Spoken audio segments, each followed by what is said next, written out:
वहीं गंगा एक्सप्रेसवे की air strip पर प्लेन की नाइट लैंडिंग भी हो सकेगी। जी हाँ, ये देश की पहली ऐसी एयर स्ट्रिप होगी जहां वायुसेना के फाइटर प्लेन जरूरत पड़ने पर दिन रात लैंडिंग कर सकेंगे। एयर स्ट्रिप के दोनों किनारों पर करीब 250 सीसीटीवी कैमरे भी लगाए गए हैं। सीएम योगी आदित्यनाथ ने रविवार को गंगा एक्सप्रेसवे पर शाहजहांपुर में तैयार करीब 3.5 किलोमीटर लंबे इस एयर स्ट्रिप का निरीक्षण किया है। योगी आदित्यनाथ ने गंगा एक्सप्रेसवे के निर्माण की विस्तार से प्रगति जानी और एयर स्ट्रिप का एरियल सर्वे भी किया। और इस एयर स्ट्रिप पर 2 से 3 मई को एयर शो का आयोजन भी होना है। इस दौरान नाइट लैंडिंग भी करवाई जाएगी।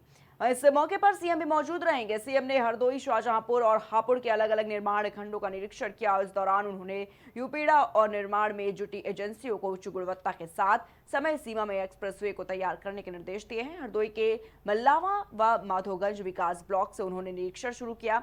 सनपुर गोपाल के पास एक्सप्रेसवे के हेलीपैड पर उतरने के बाद कुछ दूर पैदल चलकर एक्सप्रेसवे को देखा।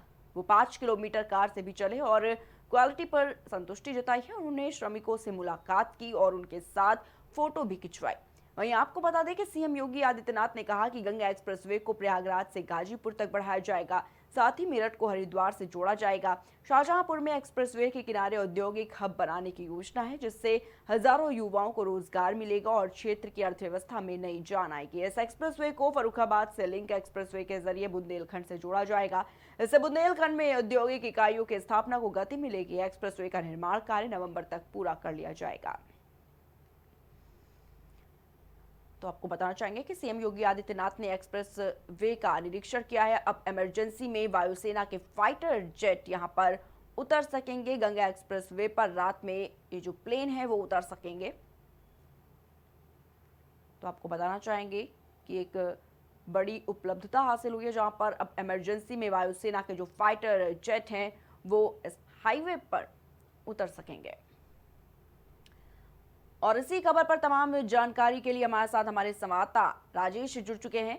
राजेश, देखा जा रहा है जिस तरीके से गंगा एक्सप्रेस वे पर अब जो वायुसेना की फाइटर जेट है वो उतर सकेंगे, इसको लेकर क्या कुछ पूरी जानकारी और अपडेट सामने आ रहा है राजेश?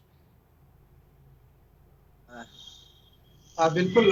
देखिए प्रिया, जिस तरीके से देखा जाए तो गंगा एक्सप्रेसवे पे जो फाइटर जेट है, अब जिस तरीके से अगर देखा जाए, चाहे पूर्वांचल एक्सप्रेसवे रहा हो, चाहे फिर आगरा लखनऊ आगरा एक्सप्रेसवे रहा हो, इन सभी एक्सप्रेसवे पर फाइटर जेटों का उतरने का जो सिलसिला था लगातार जारी है। वहीं उसी सिलसिले के तरीके से अब बुंदेलखंड जो एक्सप्रेसवे है, गंगा एक्सप्रेसवे जो है, अब उस पे भी फाइटर जेट जो उतरना शुरू होंगे। और सबसे बड़ी बात है कि जो फाइटर जेट है उनका उतरने का सिलसिला इसलिए रखा गया है कि सभी जितने भी जो भी हाईवे बनाए जा रहे हैं, जो भी प्लेन बनाए जा रहे हैं, उस पे इसलिए उतारा जा रहा है क्योंकि सबसे बड़ी बात है कि अगर कहीं भी जरूरत पड़ी तो वहां पे फाइटर जेट उतार कर उसके बाद वहीं से फिर युद्ध की तैयारी कर दी जाए।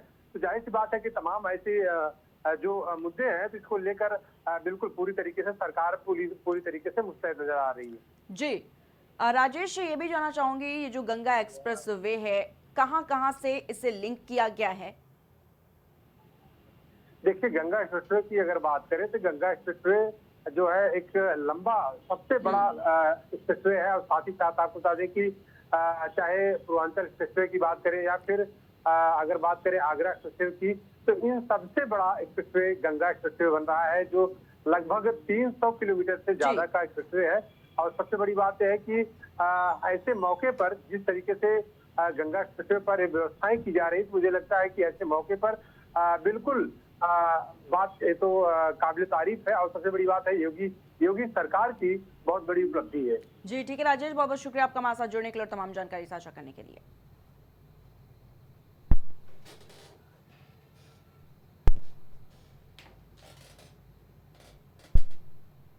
अयोध्या धाम में एक नया इतिहास रचने की तैयारी की जा रही है। सदियों पुरानी परंपराओं को पीछे छोड़ते हुए पहली बार अयोध्या की पावन भूमि पर शाही जुलूस निकाला जाएगा।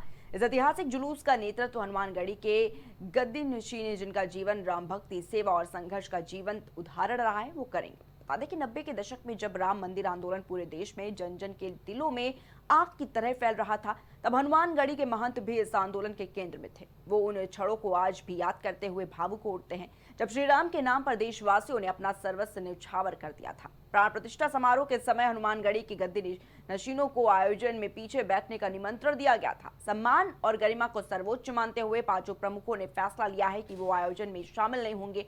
हनुमानगढ़ी के गद्दी नशीन भव्य शाही जुलूस के साथ रामलला के दर्शन पूजन के लिए प्रस्थान करेंगे और ये सिर्फ एक धार्मिक अनुष्ठान ही नहीं बल्कि गौरव, स्वाभिमान और आस्था का भूतपूर्व संगम होगा।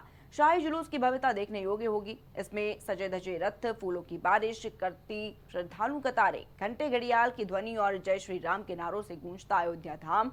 संतों की अगुवाई में निकलने वाला ये जुलूस सीधे राम जन्मभूमि परिसर में पहुंचेगा, जहां गद्दी नशीन रामलला का दर्शन करेंगे और देश और समाज के कल्याण की मंगल कामना भी करेंगे।